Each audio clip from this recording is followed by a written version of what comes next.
हकीकत से जुदा।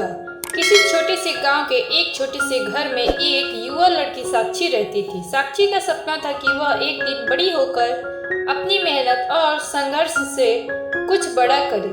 वह एक बहुत ही साधारण परिवार से थी। उसके माता पिता किसान थे और खुद वह भी हमेशा कुछ न कुछ नया सीखने की कोशिश करती रहती थी। लेकिन साक्षी के भीतर एक अलग सा सपना था। वह हमेशा से एक अलग दुनिया की कल्पना करती थी। उसकी आंखों में एक नई चमकदार और भव्य दुनिया बसती थी, जो उसके छोटे से गांव की वास्तविकता से बहुत दूर थी।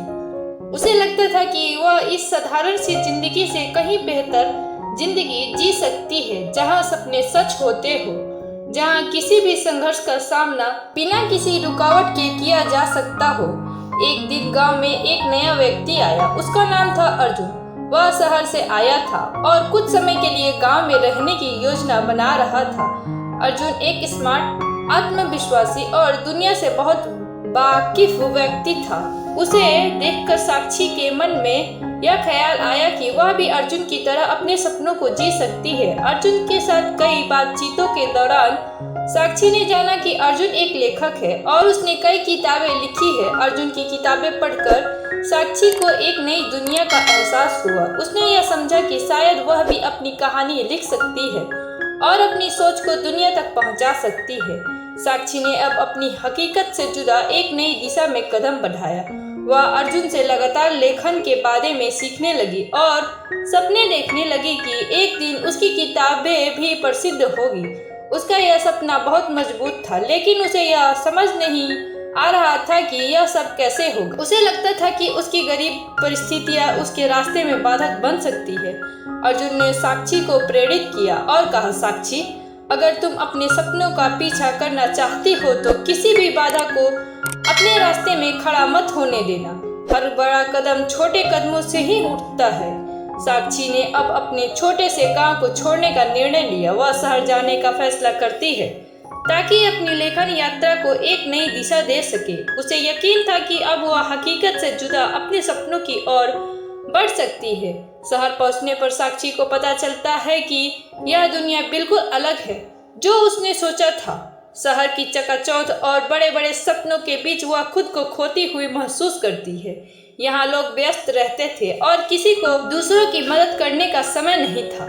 साक्षी को यह एहसास होता है कि उसके पास जो साधन और संसाधन है वे कहीं न कहीं उसे इस प्रतिस्पर्धा दुनिया में पिछड़ा बना रहे हैं।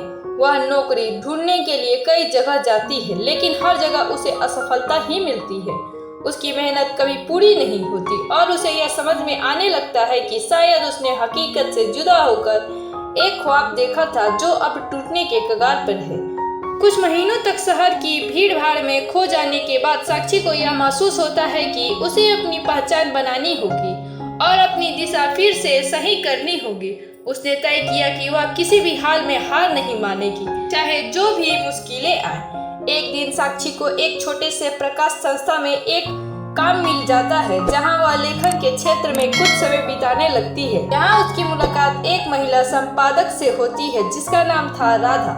राधा ने साक्षी को लेखन के नए तरीके सिखाए और उसकी रचनाओं को देखा। राधा ने उसे बताया कि लेखन केवल कला नहीं, बल्कि यह दिल की गहराई से निकलकर बाहर आता है। उसे सिखाया कि सिर्फ कल्पनाओं से नहीं, बल्कि अपनी असल जिंदगी और अनुभव से भी लेखन को अमर बनाया जा सकता है। साक्षी अब समझने लगी कि लेखन केवल सपनों के बारे में नहीं, बल्कि उन सपनों के पीछे की सच्चाई और संघर्ष को भी उजागर करना है। वह अब धीरे धीरे अपनी कहानी को नए अंदाज में लिखने लगी। साक्षी की मेहनत रंग लाई। धीरे धीरे उसकी रचनाओं को पहचान मिलने लगी। उसकी पहली किताब प्रकाशित होती है और वह लोगों के दिल में जगह बना पाती है। लेकिन इस सफलता के पीछे जितनी मेहनत थी, उतनी ही बड़ी कुर्बानियां भी। उसने अपने जीवन के संघर्षों को छिपाया नहीं, बल्कि अपने लेखन का हिस्सा बनाया। अर्जुन के साथ उसकी दोस्ती और प्रेरणा का सफर भी जारी था। उसने समझ लिया था कि वास्तविकता और सपने दोनों में संतुलन बनाकर ही उसे सही दिशा मिल सकती है। एक दिन साक्षी अपने गांव लौट आती है। अब वह पहले से ज्यादा आत्मविश्वासी और समझदार बन चुकी थी। उसने अपने जीवन को साकार किया था, लेकिन अब वह जानती थी असली खुशी हकीकत में रहकर सपनों को पूरा करने में है, न कि केवल किसी कल्पना की दुनिया में खो जाने में। गांव में लौटकर साक्षी ने अपनी किताबों के बारे में लोगों को बताया और वे सब उसकी सफलता पे गर्व महसूस करते थे। साक्षी ने महसूस किया कि जीवन में सच्चाई से जुदा होकर वह जितना भी ऊपर जा सकती थी, उसने पाया कि कहीं न कहीं उससे अपनी जड़ों से जुड़े रहकर ही सच्ची खुशियाँ मिलती हैं।